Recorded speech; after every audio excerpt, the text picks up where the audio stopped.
been a retirement advisor now for over 20 years, and by far, without a doubt, the most common question I get asked is, how much money do I need to retire? And that's going to be different for everybody, but there are some industry benchmarks. And as we get closer to retirement, it's more and more important that we understand, are we getting close to what we likely are going to need for retirement? We're all going to be different. But what are these industry benchmarks, and how do they compare to how the average American is doing? So there's many benchmark reports out there, typically done by these large custodians, companies like Fidelity, Schwab, T. Rowe Price, that says, hey, by this age, this is how much money that you should have saved for retirement. And then it also does it by income level. And the reason it changes by income level is the more money that you make, then likely in retirement you're going to be spending more money. You're going to have to make up a bigger and bigger gap that Social Security is likely not going to cover. So the report I want to share with you today that goes through the industry benchmarks is one that T. Rowe Price just came out with as I record this. So it's literally less than a month old as I record this. And the article is called, "You're age 35, 50, or 60. How much should you have saved for retirement by now?" And it's written by Roger Young, who is a certified financial planner. And his title is, he's a thought leadership director at T. Rowe Price. And so I want to go in first and share with you how much the average family has saved by age. And this is according to the Survey of Consumer Finance, which is sponsored by the Federal Reserve. The study comes out every 3 years. And as I record this, the most recent data was just released in the last 6 to 9 months. So this is as fresh a data as we're going to have, as current as we're going to have for another 2.5 years. Okay, so, and this is actually household net worth. So let me unpack both of that. The household means if there's more than one adult, working adult in the family, that income is going to be considered. So for many people, that would be either they have a life partner or a spouse. So if there's 2 people working, that's going to include both of their income. And importantly, there's a difference between net worth and savings. Net worth is the value of all of your assets, including your savings, and the value of your home, maybe the value of any cars, vehicles that you have, less any debt that you have. So because real estate has done very well over the last 10 or 20 years, this number is going to be much higher than what the savings is, because it's going to include the value of the equity in your home, the fair market value of your house, less what you owe on that. And for many Americans right now, that's a positive number. So that's skewing the numbers higher. So from 55 to 64, the median household net worth is about $365,000. And again, that includes not just the savings, but the value of any equity in the house, which for most people is going to be the primary addition to that.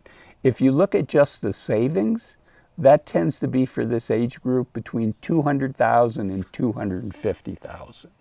I also want to share with you the Wall Street Journal looked at how much American families have saved for retirement, and they put this chart together. Again, it's from the same source. It's from the Federal Reserve, and it's from the Survey of Consumer Finance, but this is from the previous study, the one just before the one that I shared. But in this report, over half, almost half of Americans, 49.5%, say that they have $0 saved for retirement.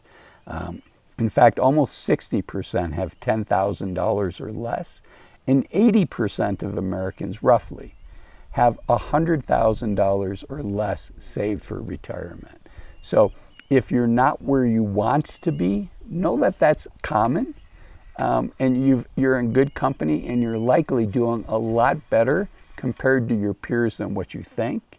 And there currently is an argument taking place for how much money do you actually need to retire. Now, I'm going to get to what T. Rowe Price says here in a minute, but BlackRock, which is the largest asset manager in the world. They manage like $10 trillion, which is a ton of money.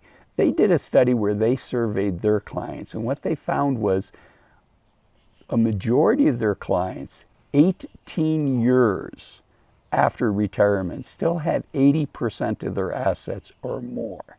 So over half of retired people 18 years into retirement still have 80% of their retirement savings. So what we're seeing is people are much more fearful about the lack of savings, but then they tend to not spend the money that they've saved. So you are where you are, but let's go through the data just so we see. So T. Rowe Price, again, this report just came out, and there's something in here for everybody. They have first what the savings benchmark should be. So this is savings. This is not net worth. So this is outside of the home equity in your home, but they do it by investor age. So let's just go through this. They say for a 30-year-old, and know that there's other studies that have different ranges, but I think as we get closer to 60, 65, the more these various studies kind of converge on a common number.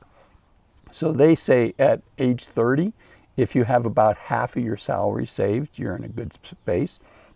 By age 35, 1 to 1.5 times your salary. By 40, 1.5 to 2.5 times your salary. And ironically, the more money that you make, you're at the higher end of this range. Because again, Social Security is going to cover less of your living expenses in retirement.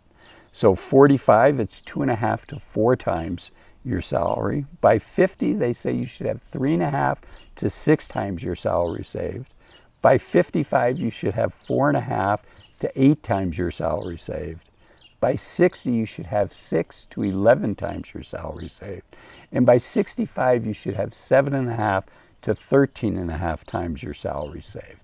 Now, I mentioned these are ranges, and the ranges depend on what your household income is.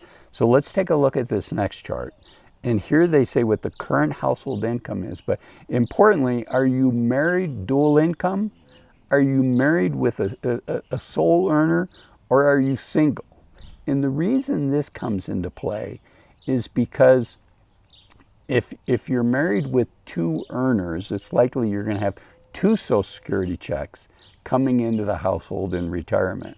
Where if you're married and only have 1 earner, you're likely only going to have this single Social Security check coming in, plus the spousal benefit. And if you're single, you're only going to have your Social Security check coming in. And I wish this report started at lower ranges, but let's just look at this. So let's look at $100,000 of household income. And they say at 55, you should have 5.5 times that. And this is for the dual income, 7.5 times by age 60 and 9 times by age 65. And if you're married, a sole earner, they say age 55, you should have 4.5 times. By age 60, you should have 6 times. And by age 65, you should have 7.5 times. And then the sole earner should have about 6.5 times.